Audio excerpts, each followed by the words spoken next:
අයබනඩ ටෙලිනාට්‍ය ක්ෂේත්‍රයේ අපි ආදරය කරන නිර්මාණ නළු නිලියන්ට සම්මානයක් ලැබෙන එක ලොකු ගැම්මක්. නළුවෙක්ගේ නිලියක්ගේ අධ්‍යක්ෂකවරයෙක්ගේ අතේ තියෙන සම්මානයක් කියන්නේ ප්‍රේක්ෂකයාගේ හිතේ තියෙන ආදරය හා අසීමිත ගෞරවයේ පිළිඹුවකට. 2020 රයිගම් ටෙලි සම්මාන උළෙලේ නිමා වෙනකොට ඒ වගේම තමයි අපි ආදරය කරන නිර්මාණකරුවන් බොහෝ දිනකට සම්මාන ලැබිලා තියෙනවා. ඒ අතරතුර හොඳම නළුවාට හිමි සම්මානය ප්‍රියන්ත සිරිකුමාර කියන යුගයේ විශිෂ්ටම රංගවේදියාගේ අතේ තියෙනකොට දැනෙන සතුට අප්‍රමාණයි. ඒක වචනේ විස්තර කරන්න බැරි තරම්. ඒ වගේම තමයි මෑත කාලේම ටෙලිනාට්‍ය ක්ෂේත්‍රයට ආදරය කරන සියලු දෙනාගේම හිතවල බලාපොරොත්තු වී ලකුණක් වුණු තරින්ද ප්‍රනාන්දු වසරේ විශිෂ්ටතම නිලිය ලෙස සම්මානයට පාත්‍ර වෙනවා.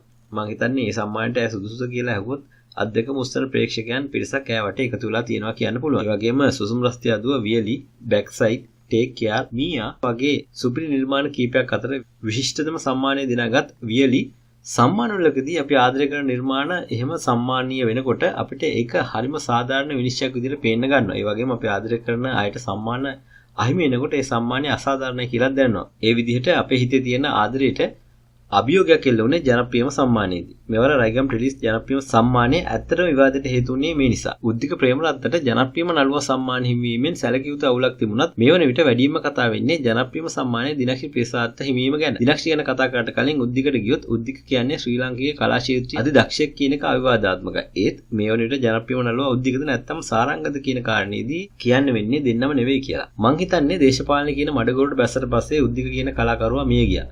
ඔහුට තිබුණු ජනප්‍රසාදය අහිමි වුණා. ඉතින් උද්දික ජනප්‍රියම නළුවා වුණු එකේ ප්‍රශ්නයක් තියෙනවා. සාරංගට දෙවෙනි අහිමිවීම ප්‍රශ්නයක් වෙන්නේ සජිත් ඇන්තනි, රන්දි ගුණතිලක, කුසල් මధుරංග වගේ මිනිසුන්ගේ හිතවලට ළඟ අලුත් පුරුක් කීපයක්ම මේ වෙද්දි ක්ෂේත්‍රයේ ඉන්න නිසා. දිනක්ෂි සහ දුෂීනි අතර ජනප්‍රියම නිලයට ඇත්තටම තරගයක් තිබුණේ නැති තරම්.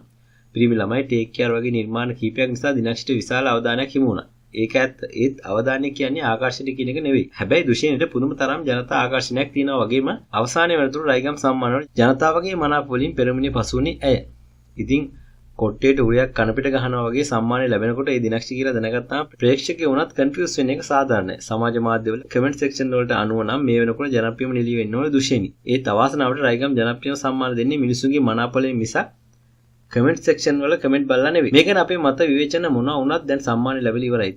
ඉතින් දුක සහ සතුට සමසිතින් දරාගෙන සම්මාන ලැබුණ හැමෝටම උත්තමාචාරයේ පිරිනමන්න විතරයි අපිට දැන් පුළුවන් වෙන්නේ.